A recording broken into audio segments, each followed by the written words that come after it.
This is the riddle. There seems possible if you know the answer. Just watch it and find out the riddle. There is a riddle that is so counterintuitive, it still seems wrong even if you know the answer. You'd think it's How an is that almost possible? impossible number. I feel like you're about to hit me with some truth bombs. I mean, if you're trying to create controversy and you're trying to confuse people, you're gonna succeed. Controversy. There are a bunch of YouTube videos about it, but I find all of them either incorrect or incomplete. So in this video, I'm going to dive deeper and explain it fully. Here is the setup. Okay. In prison. Say there are 100 prisoners, numbered 1 to 100. Slips of paper containing each of their numbers are randomly placed in 100 boxes in a sealed room. One at a time, each prisoner is allowed to enter the room and open any 50 of the 100 boxes, searching for their number. And afterwards, they must leave the room exactly as they found it, and they can't communicate in any way with the other prisoners. If all 100 prisoners find their own number during their turn in the room, they will all be freed. But if even one of them fails to find their number, they will all be executed. The prisoners are allowed to strategize before any of them goes into the room. So what is their best strategy? If they each search for their own number randomly, then each prisoner has a 50% chance of finding it. So the probability that all 100 prisoners find their numbers is 1/2 times a half times a half 100 times, or a half to the power of 100. This is equal to 0.00000030 zeros and then an 8. The division To put this probability into perspective, two people have a better chance of picking out the same grain of sand from all the beaches and deserts on Earth than by escaping this way. But what if I told you that with the right strategy, there's a way to raise their chances to nearly 1 in 3? It improves their odds over random chance by nearly 30 orders of magnitude. That's like taking a millimeter and scaling it up to the diameter of the observable universe. But they can only coordinate this strategy beforehand. Correct. Is this true? Yes. Teach me. This is not a trick question. The solution just involves an incredible feature of math. So what is this mathematical strategy? Well, if you don't already know the answer, feel free to pause the video here and try it for yourself. And if you don't come up with it, don't worry, you're in good company. Even the person who came up with this riddle, computer scientist Peter Milterson, he didn't even think of this strategy until a colleague pointed it out. Milterson ultimately published this problem in a paper where he generously left the solution as an exercise for the reader. So here is the solution. Pretend you are one of the prisoners. When you go into the room, open the box with your number on it. The number on the slip inside probably won't be yours, but that's okay. Go to the box with that number on it. Look at the number inside, then go to the box with that number on it, and so on. Keep doing this until you find the slip with your number. If you find your number, that essentially tells you to go back to the box where you started. It closes the loop of numbers you've been following. But if you've found your number, then you're done. You can stop and leave the room. This simple strategy gives over a 30% chance that all the prisoners will find their number. The entire pool has a 30. Everyone can find their number 31% of the time. What? But how does it work? The first thing to notice is that all boxes become part of a closed loop. The simplest loop would be a box that contains its own number. If you're prisoner number 1 and you go to box 1, it contains slip 1, then you're done. Your number was part of a loop of 1. But you could also have a loop of 2. Say box 1 points to box 7 and box 7 points back to box 1. Or you could have a loop of 3, or 4, or 5, or any length all the way up to 100. The longest loop you could have would connect all the numbers in a single loop. But more generally, any random arrangement of the slips in these boxes will result in a mixture of some shorter and some longer loops. When you start with a box labeled with 就 your 是碰 number, 没了。 you are guaranteed to be on the loop that includes your slip. So the thing that determines whether or not you find your slip is the length of the loop. If your number is part of a loop that is shorter than 50, then you will definitely find your slip. But if your number is part of a loop that is 51 or longer, you're in trouble. You won't find it before you've exhausted the 50 boxes you're allowed to search. When you open the box labeled with your number, you are in fact starting at the farthest point on the loop from your slip. You want to know, where is the slip that points to this box? But to find it, you have to follow the loop of numbers all the way around to the end. That means if the prisoners follow this strategy and the longest loop is 51, not just 1 or 2 prisoners will fail to find their number, but all 51 on this loop won't make it. They make it to the box just before the box with their slip, but they have to stop searching there.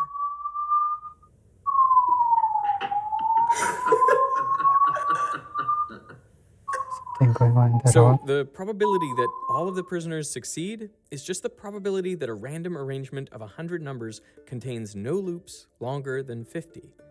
Now, I promised that this probability would come out to around 1 in 3, but how do we calculate it?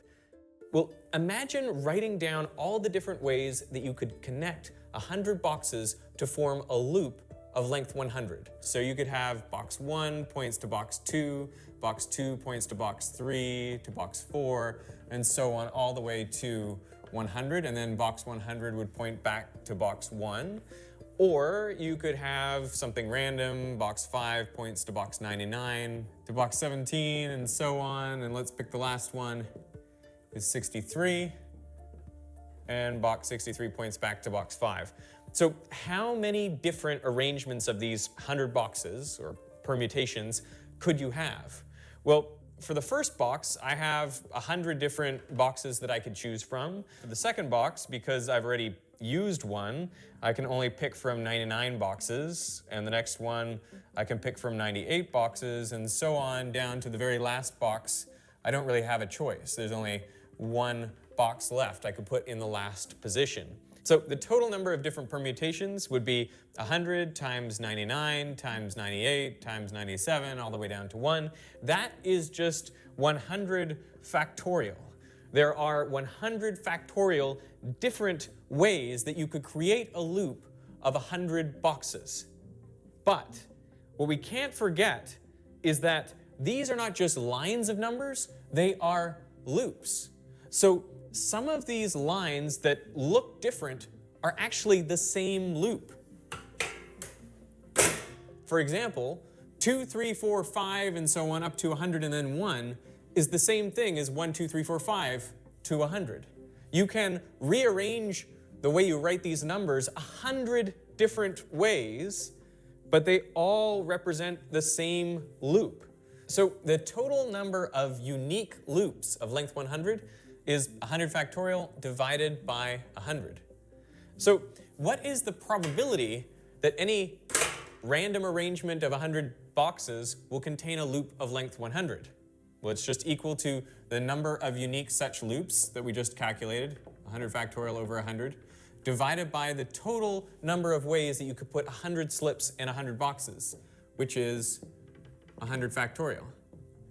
So the answer is 1 over 100. So there is a 1% chance that a random arrangement of slips results in a loop of length 100.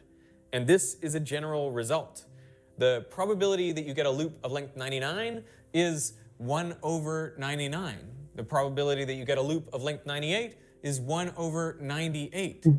So the probability that there is a loop longer than 50 is 1 over 51 plus 1 over 52 plus 1 over 53, etc. Add all these up, and it equals 0.69. There is a 69% chance of failure for the prisoners, meaning a 31% chance of success, where the longest loop is 50 or shorter. I still find it difficult to believe. This feels a bit like magic. Using the loop strategy, all the prisoners are more likely to find their numbers than even just 2 prisoners choosing at random. So, using the loop strategy, what is the probability that each prisoner alone finds their number? It is still 50%. each prisoner can still only open half the boxes, so their individual chance is still 1/2. But these probabilities are no longer independent of each other. Imagine running this experiment 1,000 times over. If everyone is guessing randomly, you'd expect that on most runs around 50 prisoners would find their number. On lucky runs, the number would be a bit higher, on unlucky runs a bit lower. But using the loop strategy, all of the prisoners would find their numbers 31% of the time, and 69% of the time, fewer than 50 find their number. The prisoners all win together, or the majority loses together. That's how this strategy works. Well, why are you assuming that your number will always be on the loop that you're on? I I feel don't like understand that. this is a key question, right? Because I feel like it's possible to start and go on a complete loop and not come back to your own number because you got on the wrong loop, and then you'd have to get on another loop. So I don't know that I buy this. Right. Now, the big question everyone asks is, how do you know that if you start with a box with your number on it, you are guaranteed to be on the loop that contains your slip? Well, if you think about it, the slip that says 73, if anyone sees that, they will definitely go to the box with the number 73. So the slip and box with the same number essentially form a unit. They're like a little Lego brick. And then every slip is hidden inside another box. So as I start laying out slips and boxes randomly, you can see that there's no way that we can end up with a dead end. It's not like you can just get to a box and then stop, because every box contains a slip and that points at another box. So the only way for you to see only boxes when you walk into the room is for every slip to be contained within a box. And that necessarily will mean that we are forming loops. So when I start with box 73, I must eventually find slip 73, because then and only then will I be directed to go back to box 73, which closes the loop. Who is the warden to this prison? And What kind of sadistic mathematical warden are you dealing with here? This is awful. Now, what if there is a sympathetic prison guard who sneaks into the room before any of the prisoners go in? Well, then they can guarantee success for the prisoners by swapping the contents of just 2 boxes. That's because there can be at most 1 loop that is longer than 50. And you can break it in half just by swapping the contents of 2 boxes. And now I have 2 separate loops that are each shorter than 50. But what if there was a malicious guard who figured out that the prisoners were going to use this loop strategy? Well, then they could put the numbers in boxes to ensure they formed a loop longer than 50. In this case, are the prisoners doomed? Surprisingly, no. They can counter by arbitrarily renumbering the boxes. They could, for example, add 5 to each box number. The loops are set both by the locations of the slips and by the box numbers. Renumbering the boxes is essentially the same as redistributing the slips, so the problem is back to a random arrangement of loops, meaning the prisoners are back to their 31% chance of survival. Now, what happens if you increase the number of prisoners? Fun fact, nobody knows if, as you have more and more prisoners, it's going towards a limit, or if it'll eventually go down to 0, or what.